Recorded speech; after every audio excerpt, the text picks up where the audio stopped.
Antes de que leamos la palabra, ¿gustan ponerse en pie en reverencia a la palabra de Dios?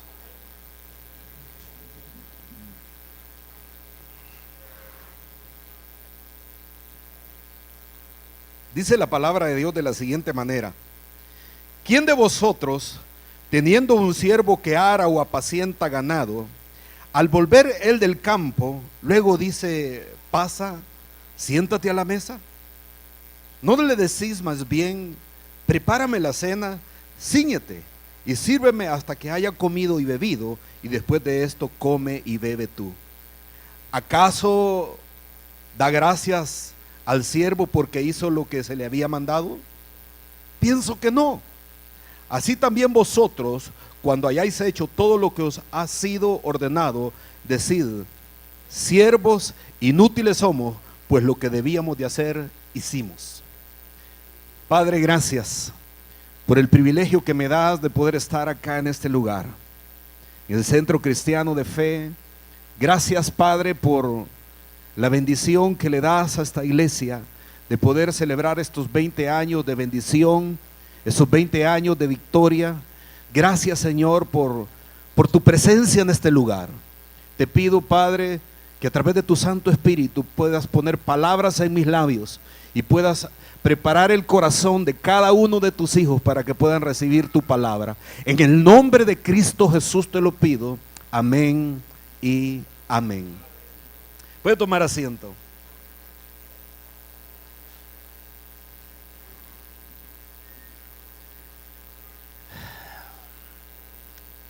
Jesús dijo estas palabras: yo no he venido para ser servido, sino para servir y entregar mi vida en rescate por muchos.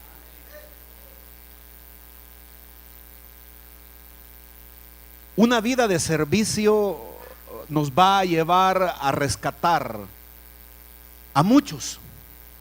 El servicio que Jesús vino y brindó aquí en esta tierra sirvió para el rescate de muchos, y si no, no estuviésemos nosotros aquí hoy en esta hora. Jesús envió a sus discípulos a servir. Jesús no envió a sus discípulos a la escuela de teología, que es bueno. No envió a la escuela de leyes. Jesús envió a sus discípulos a servir. Y de hecho Jesús dijo: el que quiera ser grande entre vosotros será vuestro servidor. Amén. Entonces hay un principio que Jesús viene y quiere dejar claro y bien sentado en el corazón de todos aquellos que nos hemos arrepentido, que nos hemos humillado, que hemos venido delante de la presencia de Él. Es de que nosotros somos sus siervos. De hecho, Él se nos presenta a nosotros como nuestro Señor, y Él es nuestro Señor, y nosotros somos sus servidores. Y si Él es el Señor, pues nosotros somos los que servimos y hacemos lo que Él nos manda. Entonces, servir, óigame bien, es algo que denota sabiduría en la persona que lo hace. El servicio nos va a llevar a un punto en el cual, ¿verdad?, Dios se va a sentir agradado, nos va a llevar a un punto donde podremos nosotros ser de bendición a la vida de otras personas.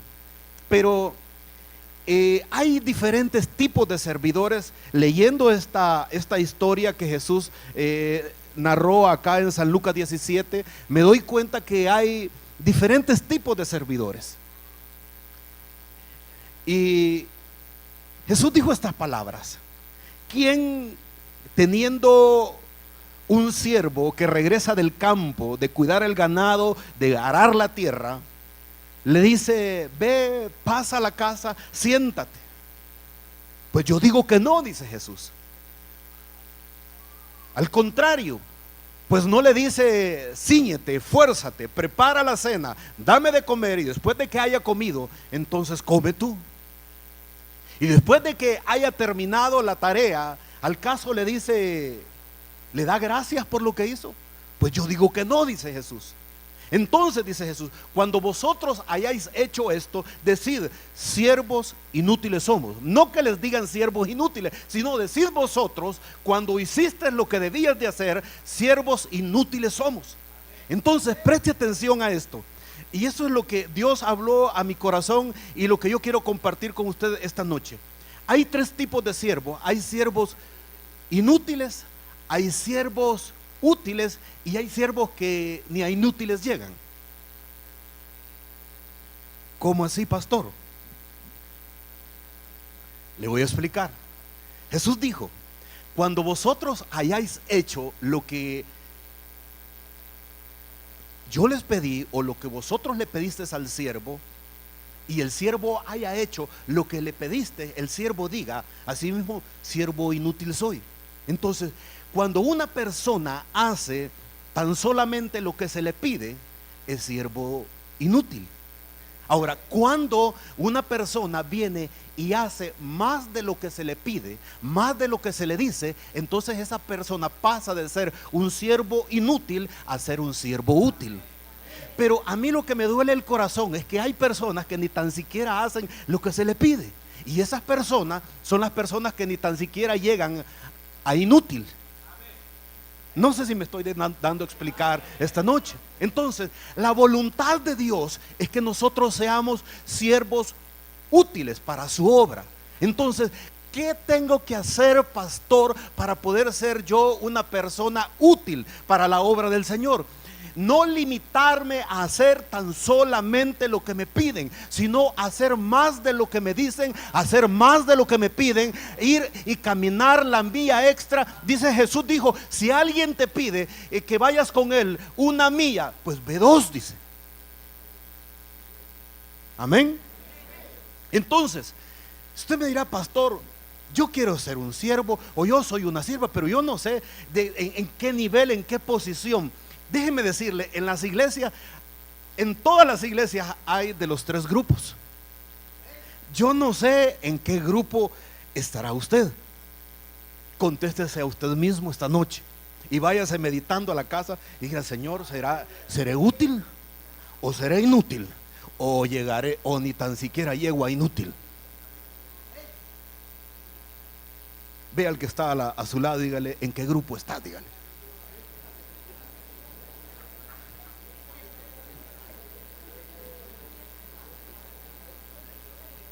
Pastor, wow, qué felices seríamos nosotros que tuviésemos siervos en la iglesia, líderes, servidores, que hagan más de lo que uno les pide. Pero fíjense que hay unos ingratos allá en mi iglesia que ni tan siquiera lo que les pido lo hacen.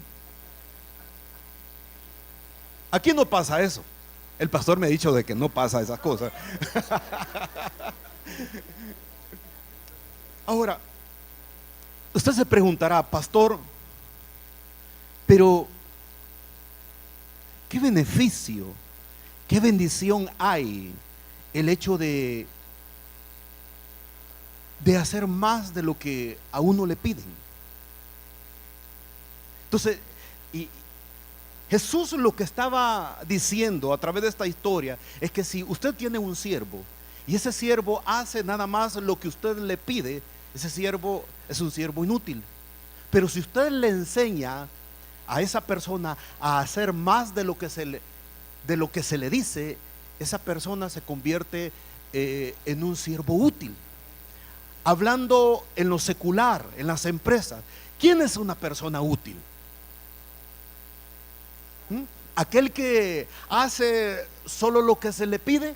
¿Aquel que hace solo lo que se le dice? No, esa persona no es un siervo útil. El siervo útil es aquel que hace más de lo que se le pide, más de lo que se le dice, más de lo que se le exige. Y esa es la persona, óigame bien, a la que promueven. Esa es la persona a la que ¿verdad? Cuando hay una promoción, pues bueno, los promueven a una posición. Es una persona a la que se le puede ofrecer, ¿verdad?, oportunidades mayores dentro de la empresa. Es una persona a las cuales a la misma empresa puede venir y ayudarles a ser empresarios. Pero aquel, óigame bien, que se limita a hacer tan solo lo que se le dice, que a las 5 menos cuarto, ¿verdad? Ya está viendo el reloj y está preparando las cosas porque ya viene la hora de salir y me tengo que ir. No, ese no es útil. Ese está en la lista de los que en la próxima van a ser despedidos. ¿O no? El día que venga un recorte de personal, ¿a quién cree usted que van a recortar? ¿Aquel que hace más de lo que se le pide o aquel que solo hace lo que se le dicen? Mire, gente que se limita a hacer lo que uno les dice. Cuando uno llega, mira, ¿y por qué no dice? Es que usted no me dijo. Cualquier parecido es pura coincidencia, hermano. Pero esa es una realidad.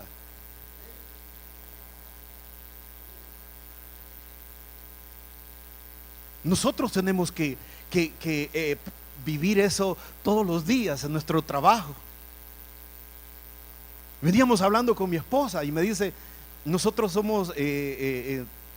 tenemos un negocio de un taller y somos autorizados por el Viceministerio de Transporte y nosotros extendemos unas constancias de revisiones mecánicas. Y me dice mi esposa, es cierto, me dice, cuando yo tomé la decisión, nuestra responsabilidad es revisar y extender la constancia, pero me dice, yo me tomé voluntariamente, decidí revisar en el sistema para ver cuándo las revisiones ya estaban cargadas allá en el Sertracén, me dice. Y tomaba el teléfono y le avisaba a los clientes, y muchos clientes llegaban y me decían, mire, yo vengo recomendado de fulano de tal, porque me dicen de que aquí ustedes están pendientes de cuando están cargadas las revisiones y le avisan a uno. Por eso he venido aquí a este lugar. ¿Era la responsabilidad de ella hacer eso? No, ella voluntariamente tomó la decisión de venir y hacer lo que no se le había pedido hacer. Y eso, óigame bien, cuando usted hace más de lo que se le dice, cuando usted hace más de lo que se le pide, óigame bien, algo va a suceder en su vida. Eso va a bendecir su vida. Eso va a hacer que la mano de Dios, el favor de Dios se mueva a favor suyo. Amén. Yo me recuerdo de que hace algunos años cuando empezábamos con el taller, ¿verdad? Y usted sabe qué difícil es empezar un negocio. Se recuerda, ¿verdad, mi hermano? Él me vendía repuestos. Y yo me recuerdo de que yo abría mi carro, le quitaba las llantas, yo me hacía como el que le estaba trabajando, ¿verdad? Pues sí, para que la gente viera que yo estaba trabajando y que tenía trabajo. Y con el portón abierto esperando que llegara un cliente. Y por fin allá a mediados de la semana llegó un cliente. Llegó un señor con su pickup Nissan de color rojo. No se me olvida, era de allá de Apaneca. Yo no sé qué andaba haciendo ahí en Santa Tecla. Pero el asunto es de que llegó y me dijo, mira, tiene este problema. Y yo pues bien emocionado porque era el primer cliente que había llegado. Entusiasmado, ¿verdad? Le hicimos todo lo que teníamos que hacer, lo probamos y vimos que había quedado nítido el vehículo. Y bueno, y después yo había comprado una aspiradora y le dije a los muchachos, aspirémoslo, limpiémoslo. Y justo cuando ese señor iba llegando, él me lo llevó porque le reparara una falla. Pero nosotros estábamos aspirándole el vehículo, pastor. Él no nos dijo nada, solo nos observó. Pero años más tarde, o meses más tarde, llegó el yerno de él y me dijo, mira, me dijo, ¿sabes por qué vengo yo aquí? Porque un día mi suegro me dijo de que había venido aquí, vos los habías atendido bien. Es más, me dijo, el carro nunca nadie se lo había lavado y ustedes se lo lavaron, medio se lo aspiraron. Era mi responsabilidad hacer eso. ¿Me lo pidieron? No. Entonces, por eso dice el Señor, cuando hagas lo que te piden, decid, siervo inútil soy. Pero ¿cómo hacer entonces para pasar al otro nivel, a siervo útil? Es hacer más de lo que te piden. Amén. Yo quiero que vayamos al Antiguo Testamento,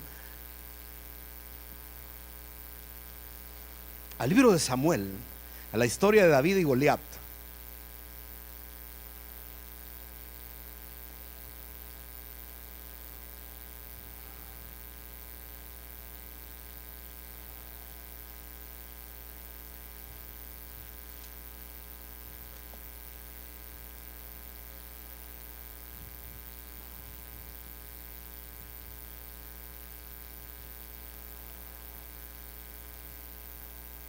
Diecisiete, 17. Primera Samuel 17, 17.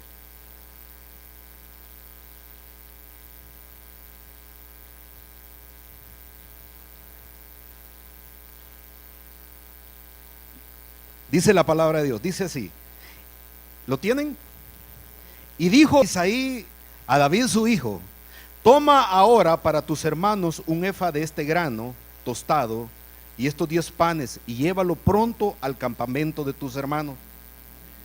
Y estos 10 quesos de leche los llevarás al jefe de los 1000. Y mira si tus hermanos están buenos, y toma prenda de ellos. Y Saúl y ellos y todos los de Israel estaban en el valle de Ela, peleando contra los filisteos. Y se levantó pues David de mañana, y dejando las ovejas al cuidado de un guarda, se fue con su carga como Isaí le había mandado, y llegó al campamento cuando el ejército, y dice, cuando el ejército salía al orden de batalla y daban grito de combate, y se pusieron en orden de batalla Israel y los filisteos, ejército frente a frente. Entonces David dejó su carga en mano del que guardaba el bagaje, y corrió al ejército, y cuando llegó preguntó por sus hermanos si estaban bien. Mientras él hablaba con ellos, he aquí que aquel paladín que se ponía en medio de los 2 campamentos, que se llamaba Goliat el filisteo de Gat, salió de entre las filas de los filisteos y habló las mismas palabras, y las oyó David. Dice: y todos los varones de Israel que veían a aquel hombre huían de su presencia, y tenían gran temor. Y cada uno de los de Israel decía: ¿no habéis visto aquel hombre que ha salido? Dice: él se adelanta para provocar a Israel. Dice: el que venciere el rey le enriquecerá con gran riqueza, y dará su hija, y eximirá de tributos la casa de su padre en Israel. Preste atención. Isaí viene y le pide y le ordena algo a David. ¿Qué fue la orden que le dio Isaí a su hijo David? Le dijo: mira, aquí está este grano tostado, aquí están estos panes, aquí están estos quesos. Ve donde tus hermanos, llévales esta comida y ve que estén bien. Y de paso le entregas estos quesos al rey Saúl. Esa fue la orden que eso fue lo que le pidieron a David. Entonces dice la palabra de Dios que cuando David llegó al campamento, ¿verdad?, dejó los panes y el queso al cuidado del que cuidaba el bagaje, y salió a ver la formación del ejército de Israel. Y cuando él estaba ahí, de repente vio a aquel paladín que salió provocando al ejército de Israel. Y cuando aquel hombre hablaba, todo el pueblo de Israel, lleno de miedo, lleno de temor, ¿verdad?, apocado, ¿verdad?, David se sorprendió. Y déjeme decirle algo: David, al ver la actitud, ¿verdad?, de aquel paladín en contra del pueblo de Israel, dijo: bueno, ¿y al caso no hay alguien que pelee con este hombre? De hecho, su hermano Eliab dijo: ¿y tú qué andas haciendo aquí? Le dijo: a ver, la batalla has venido. ¿Cuál batalla? Y si ni peleando estaban. Eliab tenía celos de David, quizás por las palabras atrevidas que ni él mismo se atrevía a pronunciar. Mire, el celo es tan tremendo porque pareciera ser que Eliab prefería que Israel pereciera a manos del filisteo antes que David peleara con el gigante. David dijo: yo quiero pelear. Ya sé que eres un presumido, le dijo. Mire, cuando usted quiere hacer más de lo que le piden, o hacer lo que no le encomendaron, piense habrán algunos a los cuales usted no le caerá bien. Habrán algunos que le dirán, sos yoyo. Algunos le dirán, sos metido. Dentro de la empresa le dirán, pues no lo hagas porque nos mueves las marcas a nosotros y va a decir el jefe que nosotros somos perezosos. Hay un muchacho hay un muchacho en la iglesia que se cambió de trabajo y él es tornero y me dice, y le digo, ¿qué tal? ¿Cómo te va en el trabajo? Ah, pues me va súper bien. Solo que tengo problemas, me dice, con mis compañeros porque me dicen, no hagas tan rápido eso, porque si no el jefe se va a dar cuenta que nosotros, ¿verdad?, nos tardamos más del tiempo que nos deberíamos de tardar. Eliab se molestó con David. Eliab estaba enojado porque David dijo, yo voy a pelear con el filisteo. Y de repente vienen, le ponen, ¿verdad?, el traje de batalla, ¿verdad?, el uniforme a David de Saúl, y dice David, no necesito esto. Y se va delante del gigante, y cuando el gigante lo ve venir, dijo, se asustó, porque vio a aquel muchacho con una bolsita y unas piedras acá en la bolsa y con una onda en la mano. Y empezó la batalla verbal, porque Goliat le decía, te voy a matar y le voy a dar tu carne a las aves del cielo. Yo te voy a volar la cabeza, le dijo, porque yo vengo en el nombre de Jehová de los ejércitos. Y empezó la batalla verbal. Pero hay algo bien sorprendente, porque de repente Goliat dice, cuando le ve que solo lleva el bolso y la onda, dice, ¿al caso soy perro yo para que tú vengas con eso? Yo pienso que en su mente David dijo, oye, sí, al principio estabas diciendo que era gigante, ahora sos perro, ahora te mato, ¿verdad? Y al final, pues bueno, ustedes saben todo lo que pasó, ¿verdad? Le puso una piedra en la frente, le cortó la cabeza. Pregunto, ¿le habían dado la indicación a David de que él matara al gigante? ¿O él voluntariamente tomó la decisión?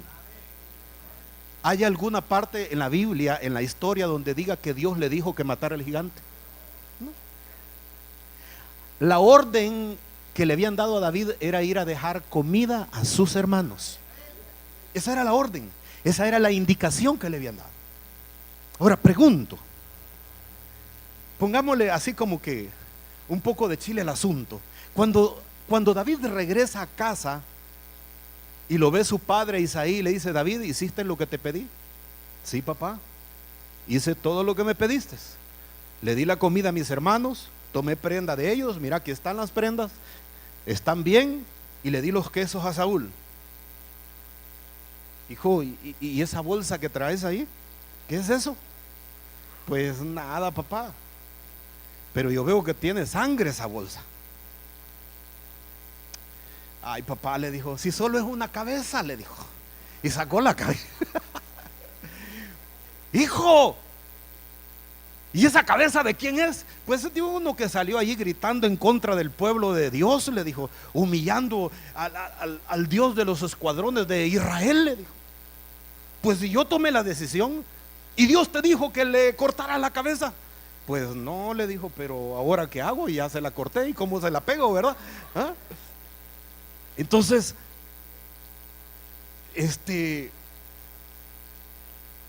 la pregunta es, ¿cuál fue la orden que le dieron a David? Llevar comida. ¿Le dieron la orden de matar gigantes? No. David tomó la decisión voluntariamente de venir y luchar en contra del gigante y matar al gigante. Ahora le voy a hacer una pregunta. ¿Qué fue lo que promovió a David a que llegase a ser rey de Israel? ¿Cumplir con la orden que le encomendaron o hacer lo que no le dijeron que hiciese? No, le voy a volver a preguntar. ¿Qué fue lo que promovió que David llegase a ser rey de Israel? ¿Cumplir con la orden que le habían encomendado o hacer lo que no le dijeron que hiciese? A ver. ¿Ah? ¿No los escucho? hacer lo que no le dijeron que hiciese.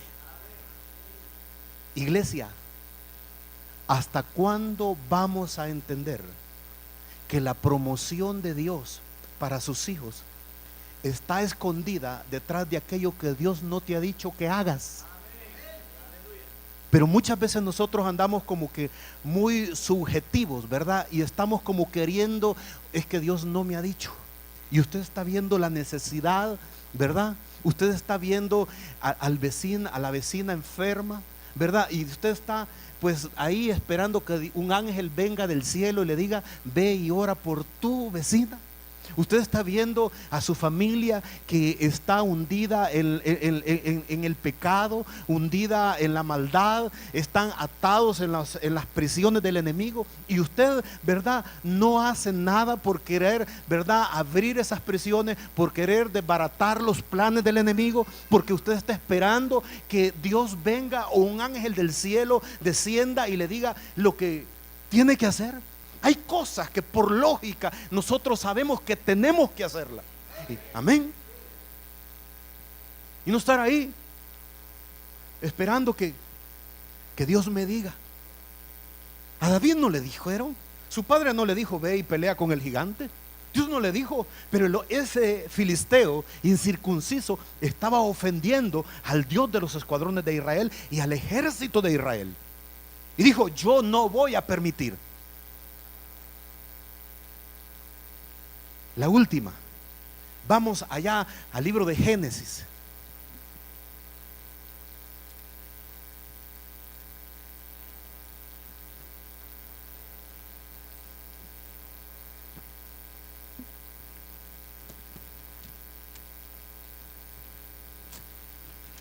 Génesis 22.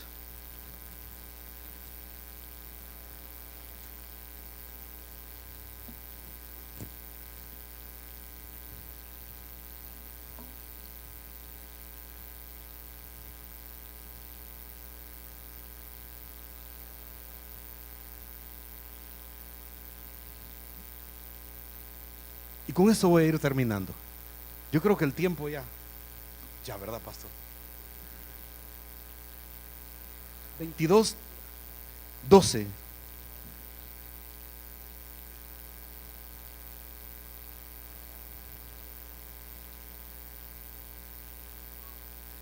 Y dice, y dijo Dios, no extienda, o el ángel dijo, no extiendas tu mano sobre el muchacho, ni le hagas nada, porque ya conozco que que temes a Dios, por cuanto no me rehusaste tu hijo, tu único hijo.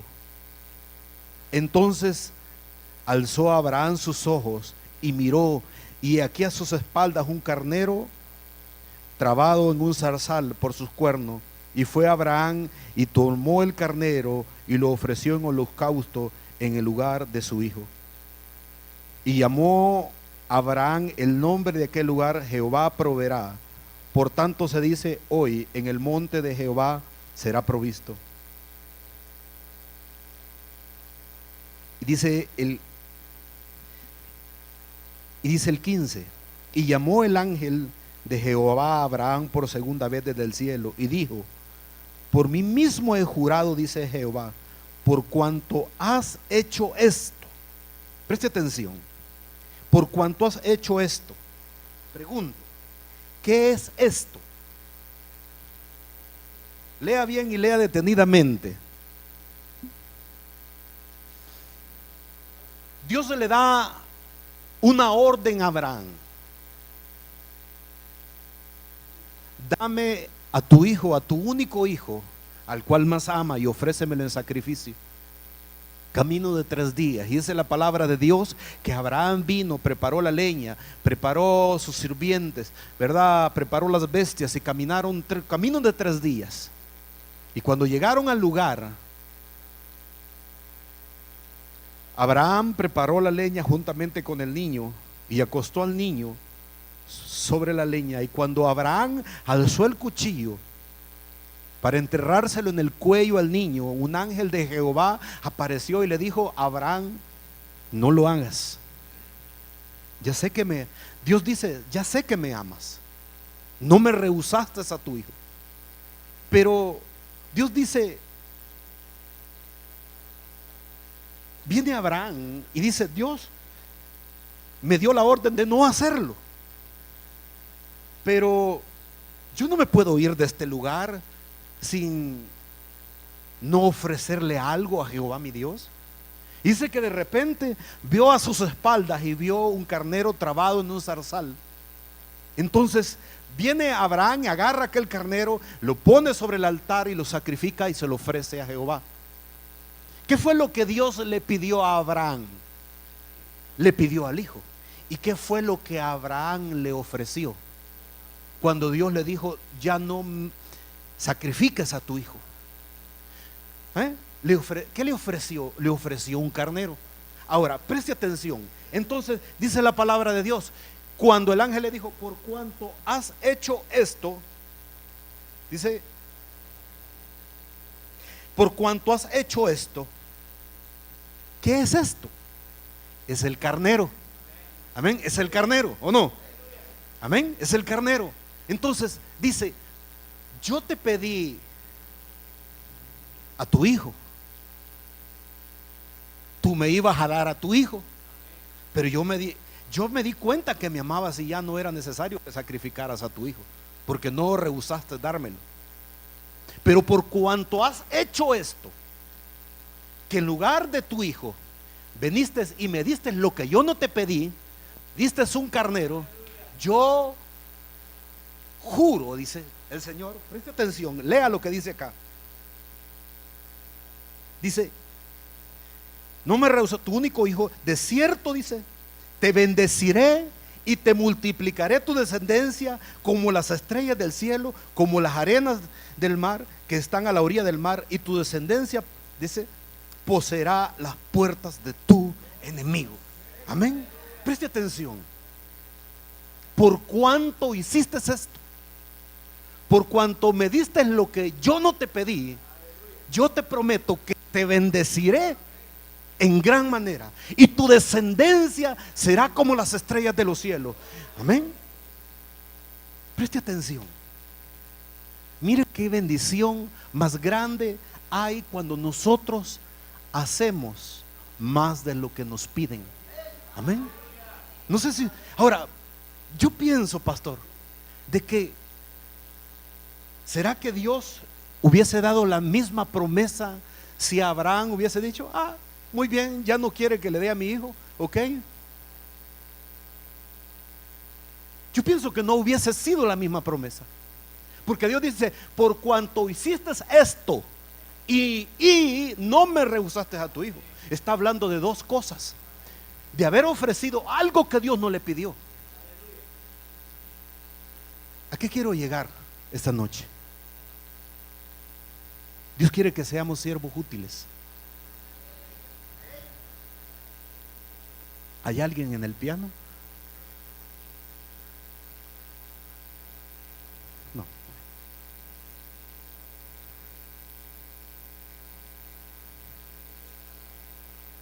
Jesús dijo estas palabras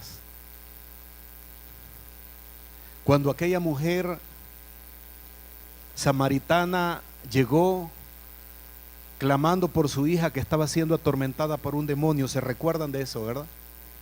Y Jesús se volvió a aquella mujer y le dijo, mujer, le dijo, yo no he venido sino a las ovejas perdidas de la casa de Israel. Jesús vino para los judíos, no vino para los gentiles.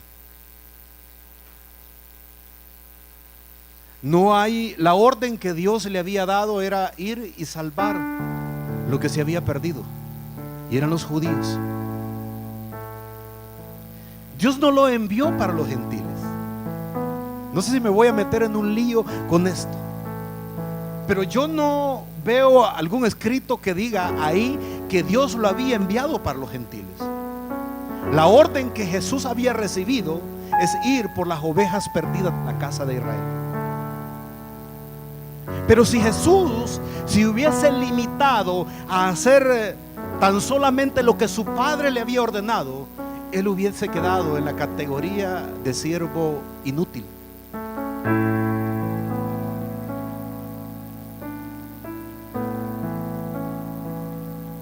Pero Jesús dijo: sí, tú me enviaste, la orden que me diste es ir a las ovejas perdidas de la casa de Israel. Eso fue lo que tú me pediste. Pero dice: a los suyos vino, mas los suyos no le recibieron, mas los que le recibieron les dio potestad de ser hechos hijos de Dios.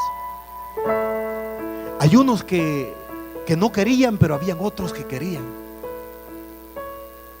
Y cuando Jesús llegó al cielo, yo me imagino que llegó delante del Padre y le dijo: tú me pediste a los judíos, pero también te traje a los gentiles. Amén. Porque Jesús es un siervo útil. Jesús hizo más de lo que su Padre le pidió. Y por eso nosotros tenemos la oportunidad de poder ser salvos y de podernos ser llamados hijos de Dios. Amén. Dele un aplauso al Señor por eso.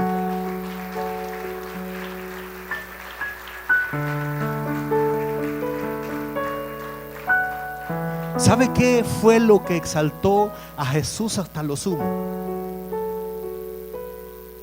No fue hacer tan solamente lo que su Padre le había ordenado, sino hacer más de lo que su Padre le había pedido. Te traigo aquí a los judíos, pero también te traigo a los salvadoreños. Amén.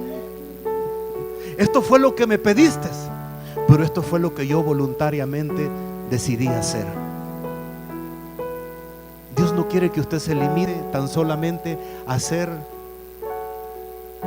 lo que se le ha pedido. Haga más de lo que se le pide. Haga más de lo que se le pide dentro de la iglesia. Haga más de lo que se le pide dentro del reino. Haga más de lo que se le pide en su trabajo. Haga más de lo que se le pide. Porque cuando usted hace más de lo que se le pide, Dios siempre promueve y siempre bendice. Donde mi palabra sea su alimento, allí tiene